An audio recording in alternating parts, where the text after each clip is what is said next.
The Hornets sting Spurs, Liverpool stay top, and West Ham still stink of it. Welcome to the Top Bins Premier League review show.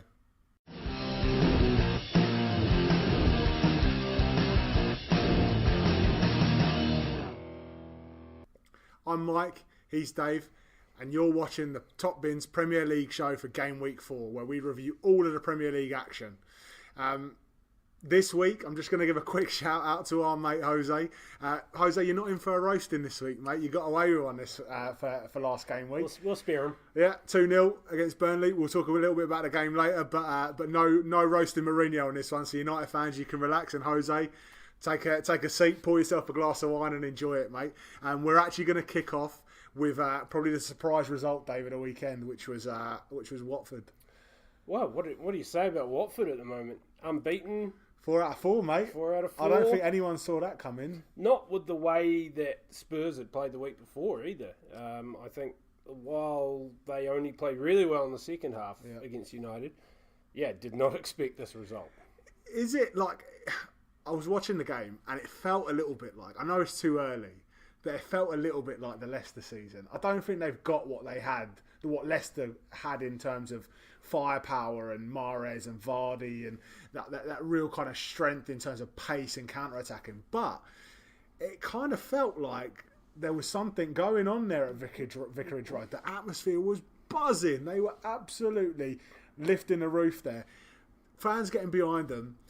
Players like Deeney, Doucouré, all right, he scored an own goal. Gray, they're playing with confidence. Even Will Hughes, they're playing with confidence, and that confidence can really take you through big games. It's funny, I saw Shaka Hislop midweek. Someone asked him the same thing. When do we start saying, are they doing a Leicester? Yeah. And he said in April. And while I feel that's harsh, because I do think they'll play well this season, he's being realistic. I think this is just such a phenomenal start for them. I'm so happy for them. They've played really well. There was a lot of question marks over the manager. There was a lot of question marks over the sale of Richarlison. And they're just saying whatever. And they're playing so well. They're not going to win the league. They're not going to win. They're not going to win the league. You've heard it. I'll give you a little bit of hope, Watford fans. So you never know. They might win the league.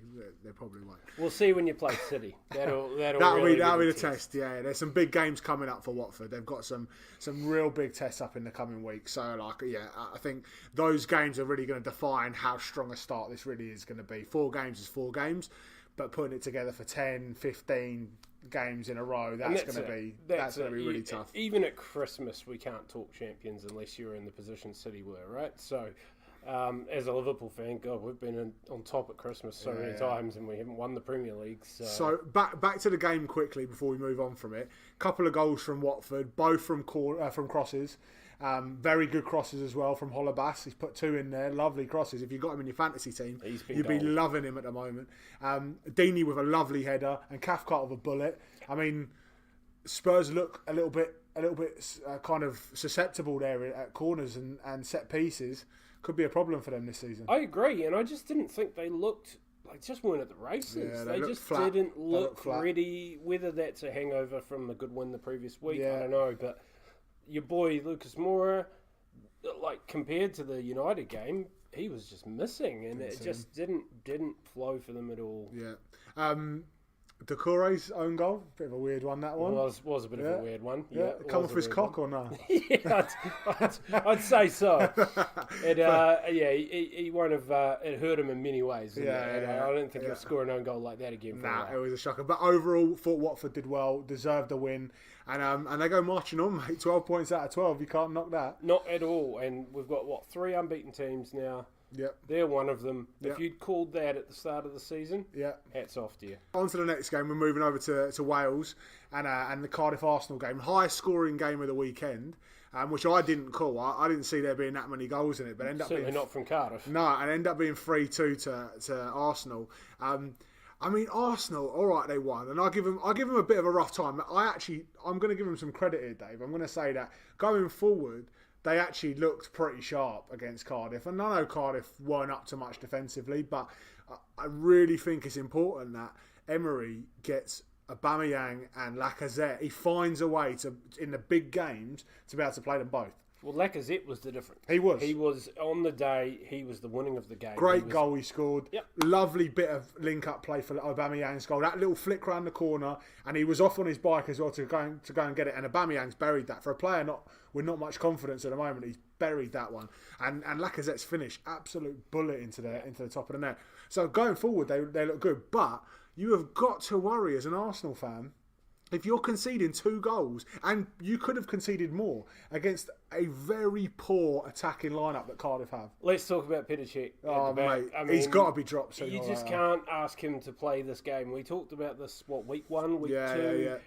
The same again. I mean, he is getting the ball put at his feet. He looks like I would look in that situation, and that is not what you want in a Premier League team. He just looks so uncomfortable, under so much pressure, and he wasn't sure what to do. I tell you what, there's got to be a point. There was a lot of questions asked post-match to Emery about Cech, and he kind of, as any manager probably would, he kind of ducked and dived the question a bit and said he has faith in Cech and said that he's a great goalkeeper, great experience.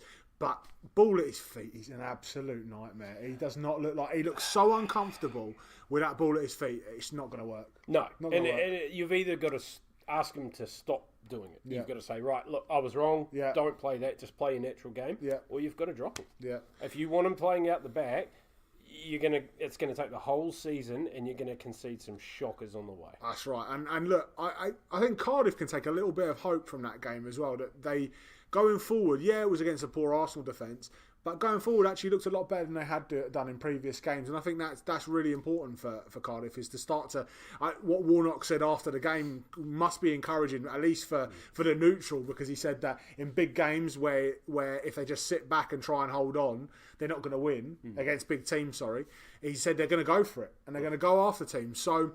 I mean, if they had that attitude, it might get them a few more points and a few more goals. The only concern was, while they did look better going forward, they lost a lot of shape at the back. Oh, they look shabby. And it feels like that's going to be their season, right? If they put some effort in going forward, they'll lose it at the back. If they play solidly at the back, they'll have nothing going forward. And that's going to be a concern. But scoring 2 goals against Arsenal, while we've been critical of their defence, you're still putting 2 past Petr Cech. That's right.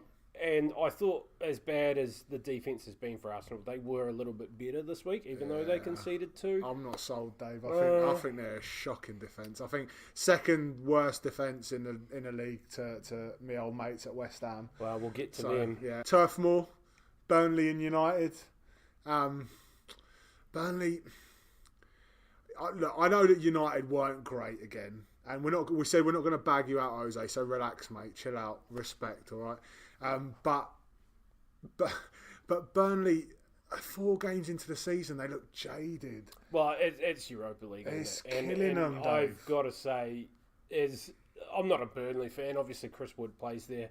They're the plucky underdogs I enjoyed watching last year. I'm so happy they're out of Europe, because they are just woeful in the Premier League. I tell you what, though, Dave, I seriously think, even though now they're out of Europe, I seriously think that January, the summer window is going to be huge for them.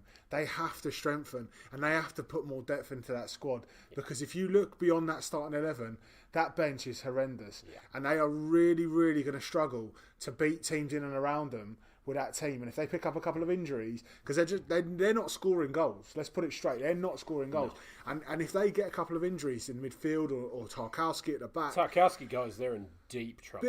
Big trouble they're in, and I really worry for them that they're ill prepared for such a heavy schedule this season. I know they're out of Europe now, so it'll lighten up a little, but they're still in the cups. They're both cups. They're gonna want to give that a crack as well, because a team like that, you want to have momentum, you want to get results in cup games.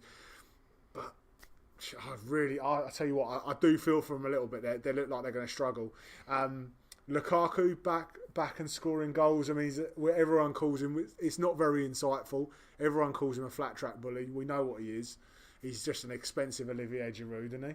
But he scores goals against teams like that. He scores goals, and he got 2 goals, and they were well taken goals as well. And they needed it, and he stepped up into that role, whether that for better or worse. And they needed him.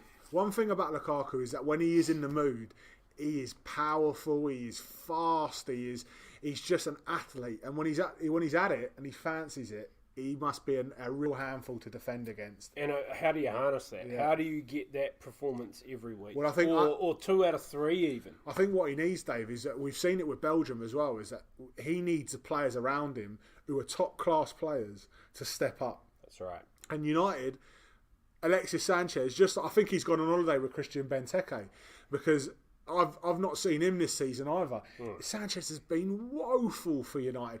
Pogba missing. I don't care what anyone says about Pogba. I don't think he's done it this season so far. A couple of penalties, good for you, mate. Nothing, and he missed the penalty in this game, by the way. That stupid run up. Yeah. But I think Sanchez, Pogba, these players, they've got to turn up, and that will take the pressure off Lukaku as being the only focal point, and he can start to play a bit more of his natural game. And I think when we see him with Belgium, he does that when Hazard's on fire. You know, when he's got the other players around him that are doing it. When De Bruyne is there pinging passes through to him, he looks like a top quality player. So I just think at United, he just needs that support from the other players. Sanchez and Lukaku, between them, are bagging £750,000 a week. It's a lot of money. And what, especially in Sanchez's case, what have you done for me lately? He's really done nothing. He's gone absolutely missing. You're just loving life if you're him right now. You're basically on holiday, hanging out with your dogs on Instagram, and just pocketing $400K a week. He's shocking. Pogba's missed penalty. Bad penalty or good save from Joe Hart? Good save, and the fact that he didn't fall for this little, I don't know what this little Tweety Bird run-up thing is that he's pulling gave it off. a little bit, he's already done it, and this is similar to what with Alisson with his Cruyff turn, which we'll get to, but you've shown your hand. Yeah. And everyone saw it. Everyone saw you take that penalty. They're not going to fall for it twice. No. And Joe Hart didn't move. No. And he just waited and waited. It wasn't a great penalty. No. Not a world-class save, but the reason the save gets the nod is that he held his nerve through that silly run-up and just... I actually thought, and you know what, Joe Hart comes in for a bit of stick. I actually thought he had a really good game. Yeah. I thought he made a really good save 1-on-1 with Lukaku. He made a couple of other good saves. He saved the penalty. I thought he was decent. Like he was busy. He's fairly busy, and he did the job. I thought he was pretty. He got hung out to dry a couple of times as well. He did. I mean, you can't blame a keeper when your defence is poor for letting in a goal. It's 5 guys, not 1. Yeah. And what did you make of the incident, the red card? Rashford. First of all, Phil Barsley's an horrible footballer. I tell you what, he's horrible. But at the same time, he's definitely provoked Rashford. It was games. He's gone through. They're losing 2-0. He's gone through. He's flicked. He's definitely kicked out at him, and then he knows what he's doing. But Rashford's got it's just an experience. He's lost his head there. He's gone towards him. It's nothing really. He's just put his head towards him, and Barsley's pulled away and held his face, and that's it. That's enough for a ref nowadays. You lead with your head. You don't have to headbutt him. You just have to push and make contact with your head. That's it. You're gone. And that's it. By the letter of the law, that's a headbutt. Yeah. And I don't disagree with the red. What I will say, and it comes back to our old catch cry for the refs of consistency, is after the card is shown, they clash again. That's right. And Bardsley's just had a yellow. Then he goes and does it. So and doesn't get a second yellow. He should have been off. So I've got no problem with the red. The only problem is he should have been gone as well. I think I feel for Marcus Rashford because he's not getting many opportunities to start games, and this is not going to do him any favours. Mourinho's not going to be happy with it. He does not tolerate stuff like that. No. So I think that it's just only going to hurt Rashford's chances this season of starting. And I mean, he's a young lad. He needs game time. He does. He needs to play. Just for England, you want to see him because you want to see him playing and regularly week in, week out, so that when he plays in the England shirt, that he's on form and he's confident. But he doesn't look like he's going to play much, and things like this aren't going to help him. Look, he absolutely dominated Liverpool at Old Trafford last season. His first half performance blew us out of the water, and I sat there and watched him and thought, how on his day, this kid is a game changer. But you did right. Mourinho's not going to love that, and that's going to hurt his playing time, and he would have been really regretting that. Yeah. Just a rush of blood. All right, Jose, that's it for you, mate. Yeah, tip of the cap, mate. Well done. Mate. Good win. 3 points in the bag. Safe for another week. Yeah, we'll talk about that in a future show because he's going to have to work hard to make it another win. I think so. Over to City Newcastle. Another one where Newcastle have played absolutely horrendously anti-football. Much like Chelsea. Much like they did against Chelsea. But at the same time, yes, like they lost 2-1. I mean, what I want to ask you, Dave, is this the way to go about it if you're Newcastle? Is this the right thing that they're doing? Is Rafa got it right here, or is he doing it wrong? Should he be going after teams like this? Because he's not going to win if he just tries and sits back and holds it. They're not good enough to hold out teams like City. So why not go for it? They've got some decent attacking threats. Why not go for it and try and put them under pressure? Yes, they only lost 2-1. You still lost. And City had 21 shots in the game, 80% possession. Could have scored 7, could have scored 8. They had tons of chances. It's not like the scoreline doesn't really reflect it should have been an absolute humping. Well, I'm torn with this. I feel like against Chelsea, obviously, he did the same thing. And if you looked at the fixture list at the start of the season, those games, and you said you'll lose them both 2-1 or thereabouts, would you take that if you're a Newcastle manager? And then the other thing I wonder is this like a form of protest? Yeah. Is this like, you're not going to back me in the transfer market? Fine, I'll put 7 men at the back. I'll put Hosselu up front by himself. We'll get one chance, he'll bang a header in. Yeah. And we'll see what we can do. And if that's what you're going to give me for tools, then I'll give you what the tools can build. I mean, when their goal was really nice. Yedlin's goal was really, really nice. It was a lovely bit of play from Rondon. He slipped it in beautifully. Yedlin's backstick. You want to see your full backs, your wing backs getting on. Backstick, finishes it off. Do more of that. Like, I know if you're going to go all out against City, you're probably going to get punished. But if you play a high press, you play energetic, you prepare correctly, we've seen that teams can cause them problems, you know. So like, I don't know if I'm sold on the way that Rafa's going about it. Yeah, he might not have the players that he wants, but I think that he's got enough there to cause teams problems, and he's just not going. I don't know if he's going about it the right way. This is why I wonder if it's a protest. Yeah. Like, it feels he's gone to the media, he's done everything he can to try and appeal to Ashley, and nothing's worked. Maybe he's gone, right, bugger it. Yeah. If I'm gonna get relegated this season, and it's because you've not supported me at all, then bugger you. I'm gonna make you suffer through what this will be, and it will be suffering for Newcastle fans. It was not a fun. It's not pretty, and Newcastle fans are very used to that champagne football of yesteryear, and they're not getting that now with this team. So they'll be gutted. But some other good goals in the game. 2 goals for City, both of them really good goals. Raheem Sterling's end product for Man City. Maybe not for England so much, but for Man City, he's phenomenal. He just buries stuff, doesn't he? He gets in the right areas, he causes problems. His end product crosswise is great. His end product finishing wise is great. Good energy around the park as well. He's always putting in a good shift. He really looks like the total package for City, doesn't he? Yeah, and while disappointing as a Liverpool fan, we got good money for him, and he's gone there with a point to prove, and he's got the attitude that he never had previously, and good on him. He's playing good football. Kyle Walker, fizzy banger. What a goal. What a hit, son. What a goal. What a hit, Kyle. What's with these bloody centre-backs scoring these absolute... I know. Yeah, I mean, I know Maguire's was a bit of a ropey goal, really, but I mean, just to have the audacity to try it. Yeah. And I mean, it did open up lovely. It's gone to Aguero. Aguero shifted it, and then Walker's taken it out of his feet, and it's just opened up. It's one of those ones where your first touch has set it up so perfectly. There's nothing else in your mind. Even if there's 3 players in on goal, nothing else on your mind, but absolutely levering it. And he's caught it beautifully. It's just gone in. Couldn't have hit it better. It was, and boy, he enjoyed it. And good on him. Bit of a shout out for a Newcastle player in this game, Dubravka in goal. I thought again, another not part of the goalkeepers union this week. I'm not giving shout outs to every goalkeeper, but Dubravka, I thought he did really well. Made a really great triple save during the game as well. He did. And that kind of stuff is only going to help Newcastle this season, the way they're playing. And he was huge for them last season. He was such a good pickup. I have to be honest, I had never heard of him before he signed for Newcastle on loan last season, and he impressed me game 1 when he started for them. He just seems a really, really solid goalkeeper. Decent distribution, decent shot stopper, screaming at his defence, organising his players. Looks a good player. Lovely. Another bit of a shock this week at Goodison. And a shock indeed. Everton against Huddersfield. I would never have picked Huddersfield. So my question is to you, Dave, on this one. How important is Richarlison to Everton this season? I think it could be hugely important, but I also think the injury to Walcott was a big turning point in this game. Yeah, I do. I think so as well. We picked him for a big game with fantasy, and I just want to say right now, I took the advice. and I put him in my team.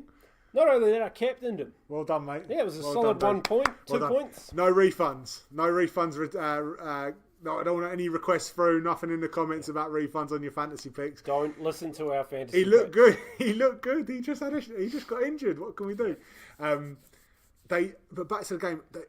Everton didn't quite click. I mean, they at home to only have one shot on target, and that be the goal from Calvert-Lewis. Who I just don't rate at all. He's just a championship striker, and he at best.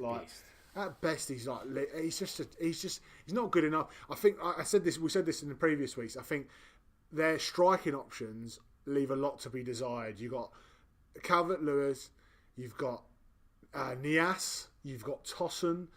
They're just all rubbish, aren't they? They're not. Well, Tossun's not a finisher. He adds something. Yeah. But he's never going to be a 20-goal a year striker. But he could be a 15-assist striker. Yeah. But then they're going to need more, aren't they? They're going to need more than what they've got right now. Because if you don't have a proper striker, you're going to need everyone chipping in goals.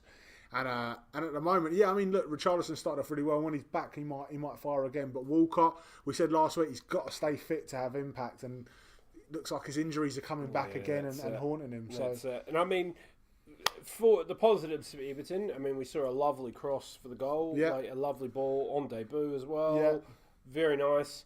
But Huddersfield taking a point, I think, from this game is a huge point. I thought Huddersfield played really well as well. I thought they actually played a lot better than they have in previous games this season so far, and they looked a lot more cohesive as a unit. And I think what Wagner's done is he's focused on what teams like that should be strong at, set pieces.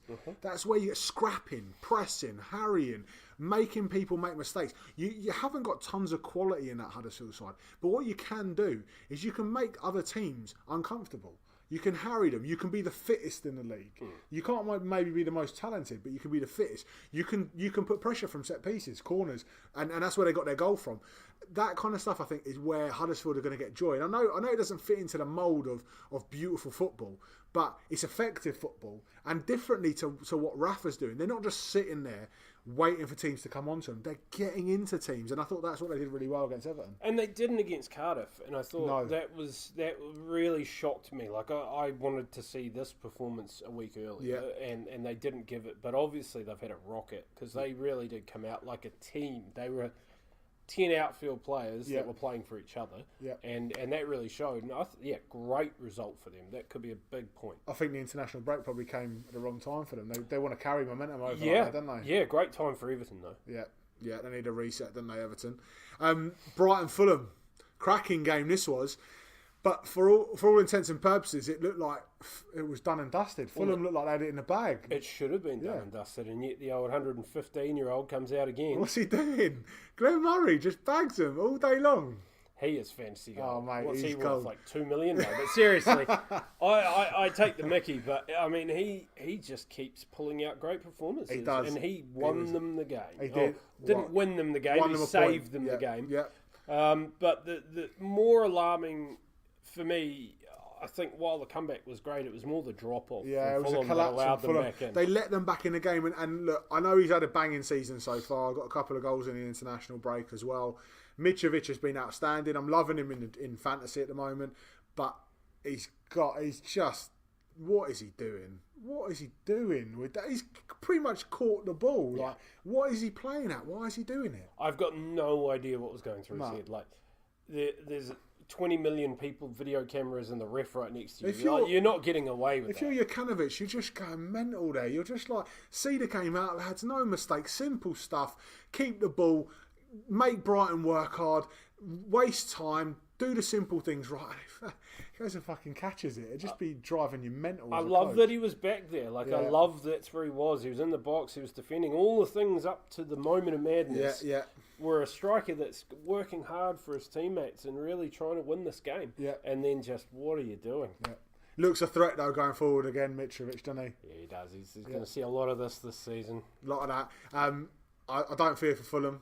I think they're going to do well this Yeah. season. They play lovely football. Yeah. They do need to shore up the defence a bit. I think they're going to need to do something in January. They're going to need to buy someone in, but they look pretty solid. And they won't collapse like that again. Like, no. I think this is a lesson learned. Yeah, I think so. That agreed. Right, on to me old mates. They stink of it. They still stink of it. They lost to a promoted side. To Wolves, fair enough to Wolves, very good team. The best of the promoted best sides. Best of promoted sides, drew with City last week, but West Ham at home have got to be looking at Wolves as a fixture that they have to win. They have to win those games, Dave. When you spend 100 million, how many new players? 11 new players at home, under pressure. You go out there and you beat Wolves. That's what you do. You go out there and you beat Wolves. And Wolves had none of it. No. Wolves had the better of the possession. They had the better of the shots. Better chances. They looked far superior in every aspect of the game. It looked like the tables were turned. It looked like we're talking about a established Premier League team in Wolves and a newly promoted West Ham. I'll tell you what. Shocking. West Ham are in for big trouble this season. I don't care who you get in as a manager.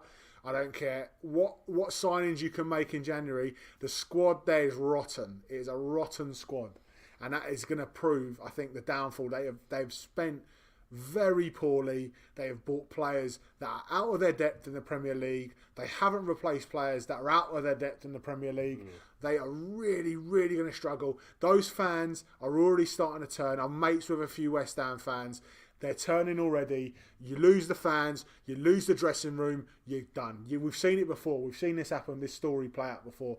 They are in big, big trouble. And FFP is going to hit them hard if they go down to the Championship next season. When you've got players like Felipe Anderson and Arnautovic and Yarmolenko all on big bucks. And that's how they wooed them, Dave. That's how they got them. It wasn't the lure of playing in the London Stadium, mate. It wasn't the lure of playing at West Ham. It was big bucks that brought them there.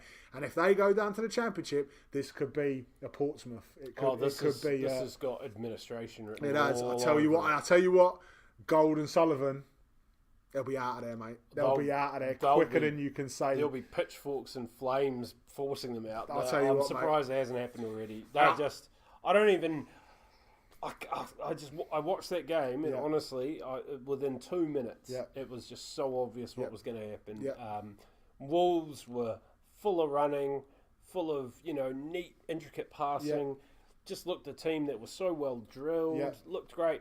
West Ham just looked like a team that had just grabbed, the whiteboard's there for the team plan. They've just grabbed some paint, thrown it at it, and gone, have a crack. There's no clue. Traore's goal. He's a beast, that lad. I'll tell you what, he's an absolute unit. He is. He's fast and his pace for his size is quite phenomenal, isn't he? He's an absolute unit, that lad, and he can move so rapidly. And that finish, outstanding. Great finish. Absolute bullet. And nothing short of what they deserved. They dominated the game. Yep. The only question mark for me on Wolves' performance was, boy, you left it late. Yeah. But that's what you want to see from your team, playing to the end as well, Dave. They did, and away from home. Yeah. But there's going to be some far sterner tests than the pong that's coming out of West Ham at the moment. Yeah. And they're going to need to score earlier in games. I'm sticking by Pellegrini's going to be gone soon, mate. I'm sticking by I've got to be honest, I don't think Pellegrini is the problem. But I can't disagree that he'll be the one that is the fall. I mean, someone's got to take responsibility, and I mean, he signed some of those players. There is signings, and he's picking the team week in, week out. And I know that I don't think that there's a manager that can come in right now and can help West Ham to get out of the rut they're in. I think they're really in for big trouble this season. And but I think Pellegrini's going to be gone, mate. Well, the only reason that I think he might not be gone is because who are you going to get? Who's going to take that on? I mean, who would take that job? I'll tell you. Hiding to nothing. I'll tell you who would take it. Alan Pardew. Oh. He loves it, mate. Alan Pardew. He loves it. He's on that merry-go-round, that managerial merry-go-round's just about here at the moment. He's just about to come round and he's going to jump off and say, or him or Alan Kirbishley. Moisey. There we go. Get Moisey back. He loves it. Chelsea Bournemouth. Well, I was kind of underwhelmed by this game, to be honest. I thought Bournemouth would do a bit more, considering, and I said it in my prediction for the preview, that I thought Bournemouth might get a result out of it, and they did actually create a few chances, Bournemouth, and they weren't terrible, but it was kind of just, I don't know, they were kind of in second gear a little bit. They didn't quite get out of that second gear. They looked a bit flat at the back. They looked ropey. And Chelsea have got good enough players and game changers in there, and probably the best defender in the Premier League in Marcus Alonso to do damage, and that's what they did. They got the win comfortably in the end. They did, and yeah, Alonso's playing out of his skin. When you say best defender, let's just say best player in defence. I wouldn't say he's the best defender in the league. Yeah, all right, fair enough. I'd say he's the most valuable defender in the league. Completely agree with that. Having him in your squad gives you so many options, because he's more than just a left back or a left wing back. He's essentially another attacker, but he can defend really well, and he'll get back, and he's got an engine on him. He never looks like he gets out of his stride like that much, but he's got this natural kind of way of gliding across the pitch, and he gets into dangerous positions all the time. I have a feeling we're going to talk about him all season. Hit the post as well. He just absolutely, and he's just in everything. Yeah. Every week, it's just, where's Alonso? Oh, here he is, and he's done something great. 2 minutes past, he's done something else, and I chucked him in the fantasy this week, Dave, as well. Solid. Cheers, mate. Thank you. All right, final game. Palace Southampton. Danny Ings, your boy. He's doing it. He's finding his goal-scoring form again. He is. I'm so happy for him. I mean, all Liverpool stuff aside, he's a guy who's just had his career potentially destroyed by injury. And he's worked hard, and he's worked, and nobody at Liverpool wanted him to leave, but nobody wanted to deny him first-team football. And I'm just so happy for him. He's gone out. He's taken his chance, and Southampton needed him badly, because Charlie Austin can't do it all by himself. Nah, not at all. And Danny Ings has been great. Charlie Austin missed a penalty, didn't he? He did indeed. Mate, I'll tell you what, I love Charlie Austin, but he's not scoring that many goals for Southampton, and I think sooner or later he might end up moving back down to the Championship, because I think that's really like the level that he's really, really going to thrive at. I think he could probably do it at a Championship team, at a Premier League team, but it's who's going to have the patience to stick with him and wait for him to get his goals, because he's not really doing it for Southampton in the Premier League, and Danny Ings is. That's right. Showing him how it's done. So, and again on Palace, there's just, again, they're going to need something more up top. Benteke, when there's no Zaha, they look like they've got nothing. They look like there's no threat there at all. And Benteke is just a shell. He's just an absolute shell, that fella. There's certain names that we're just going to bring up every week for good performances, like your likes of Alonso, but and Hennessy for Palace in goal. Excellent again. He's been. I mean, how many points is that guy going to be worth at the end of the season? He's been excellent. I tell you what, he's a big lad, Hennessy. Gets down really well. Gets into those awkward positions really well. And that shows he works hard in the training ground on stuff like that, because it's not easy for a big fella like that to get. He's 6'6", I think he is, or 6'7". It's not easy for him to get up and down as easily as he does. But he's doing really well. But going forward, Palace. Well, it's not easy for him because Benteke's popping shots at him in training. He wouldn't have any saves to make. Yeah, true. That's true. Yeah. I mean, this guy, honestly, he cannot hit a barn door at the moment. He is shocking. What do they do though? Like, what other option they got? They're going to have to sit tight and wait for January and hope that Zaha can carry him through and just try and get rid of him. Yeah, honestly. Yeah. All right. Well, now you did say last game of the week you have forgotten Liverpool's game. Oh, sorry, Dave. I know you're not a Liverpool fan, buddy, but we're definitely going to talk about this because this was interesting. They're top of the league, aren't they, Liverpool, as well? Well, just cheeky top of the league. Sorry, Dave. Not important. Let's talk about Liverpool. I was just testing you to see if you were. It's been a little while, making sure you're not too rusty and you're back into it, and you passed, Dave. So we're going to keep you on, mate. So, your beloved Liverpool. It weren't a great game. Not at all. And I thought that you looked a little bit flat, but we said it last week. Say it again this week. You would have drawn that game last season. You potentially would have lost it. But you got the result. You got the 3 points. And that is really what matters. It wasn't a great performance at all. But to be 2 up at half time, it certainly felt very comfortable. Sadio's probably your best attacking threat at the moment. And I think I called it at the start of the season. I did say this is Mane. This is the season of that front three. Mane is going to be the one to show up, and so far that's been the case. That's been the case, mate. Yeah. But James Maddison, Let's just talk about our boy Matty. He's a player. Maybe we should, if we pick someone in the fantasy left field pick, wait a week and then chuck him in. There you go. Because then he's going to have a cracker. He was brilliant. He was, and I mean, look, it should have been a draw, bar for just an incredible tackle from Gomez. That was Gomez, a wonderful tackle. Gomez is a player. People are going to talk about that front three. People are going to talk about Alisson and the Cruyff turn, and we will in a second. But Gomez is a guy who's another player who's had horrendous luck with injury. He's quick, isn't he? And he is rapid. I was watching. I went back and I watched some of the like crucial interceptions and big defensive plays in the game. And he is fast. He's got recovery speed that I did not think he has because he's quite a big lad. He's a solid built lad. Reminds me a little bit of Neda Manua when he was younger, in terms of how he's built and the kind of way he defends. But what I like about him is, and this is completely different from Neda Manua, is he can play. Yeah, he can play. Has got a lovely, calm temperament about the way he plays. I've long wanted to see him at centre back as well.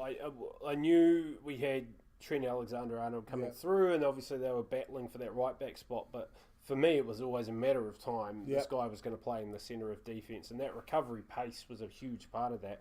But he reads the game so well. I mean, the pace is one thing, but if he doesn't read that positioning from Maddison in that shot, pace won't help you.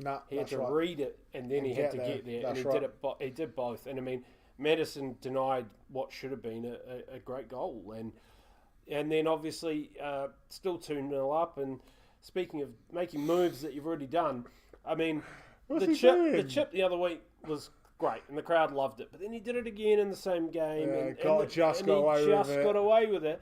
And you better believe every striker in the league knows what he's going to do now. Yeah. And sure enough, Iheanacho did the right thing. We were talking about heart and reading players and knowing what he's going to do. And Iheanacho knew what Alisson was going to do. He didn't dive in. He just waited. He waited for the silly mistake, and then he pounced. He pinched it off him, cut it back, and they scored their goal. And you got to hope that. Other than that, I've been very impressed with Alisson since he's joined Liverpool. But I think that if he does more of that, it's going to start to creep in, and it's going to things like that can psychologically have an impact on goalkeepers. You got to hope that good timing, his international break, he's gone away, come back, and he's, like I said, he's looked good throughout the rest of the season. Made some good saves and made a good save as well in the Leicester game. He did, but he's got to cut that part out, hasn't he? Here's the concern for me. You've got Mignolet, who you know is prone to a mistake. Yeah. You've just gotten rid of Karius, who obviously highly publicised mistakes. You buy this keeper for all this money, and you think, oh, geez, now I feel like, really as a fan, I feel comfortable and strong at the back. Yeah. This guy's not going to do that stuff. Yeah. And then he does it. First and then game. You sit there and you think, how many times did you shake hands with Karius? Like, is this transmittable by touch? But then you wonder, like, now do I have to worry about you the same way I worried about Karius? Yeah. Well, the first touch he has on the week, the first pass back he gets this weekend, it's going to be that heart and mouth. You're going to want to see him ping it out, get rid of it, and just get that out of his system, because stuff like that is going to cost you when you look solid at the back, man. You really do, and you don't need to be. He doesn't need to be bringing that kind of trouble onto himself when you look so good. One quick question: with Gomez playing so well, is our friend the best defender in the world going to get back into the team when he's fit? He's the best defender in the world. Is he going to get back in? Well, he's not in the good books. No. The rumours that I've been reading are not favourable for him in his injury. He's gone through, I think, the last 4 games of the World Cup, apparently in incredible pain, not telling anyone about this injury, especially not the club. So I read today's a month away. Wow. And then there's the fact that he basically, didn't disclose this injury. Yeah. I think he's actually going to be punished for it. And with Gomez playing this well, you can't drop Gomez the way he's playing. You keeping clean sheets, and you conceded your first goal of the season in 4 games against Leicester, but you've conceded 1 goal in 4 games. How are you going to drop your centre backs when they're both playing immaculately? No one in that back 5 gets dropped. No, they can't. No one at all. And Lovren is also prone to an error. He had a great year for the most part last year. Yeah, and a good World Cup, but he's got an error in him. I don't fancy him as a defender. I don't think he's that great. I think he is. He's an international level defender, but he's got lots of mistakes in him, and he doesn't do the basics well.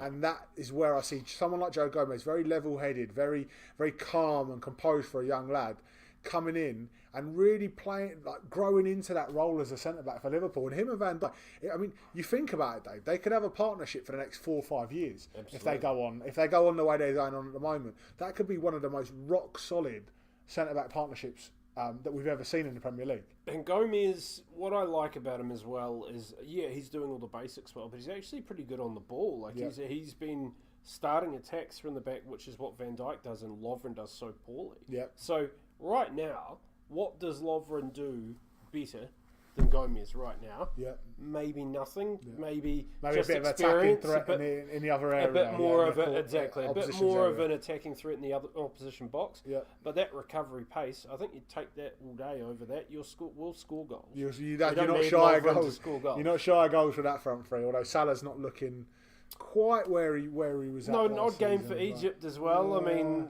they won 6-0. He scored 2, he assisted 2, and he missed 2 penalties. Is he tired? Is he just a bit?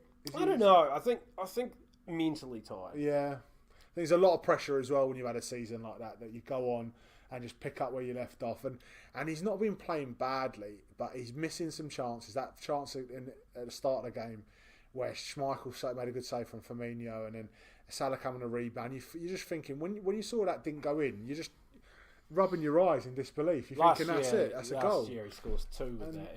And you're thinking, how's he missed that? So he's just not quite clicking there, Salah, yet. But he's Mo Salah, and Sadio Mane's carrying the slack for him at the moment. So I'm sure Salah will kick into gear at some point. And I think as well, what a weird season last season to score all those goals, to play that well and win all those awards, and then you're so psyched up, you've got a Champions League final, it gets destroyed. Yeah.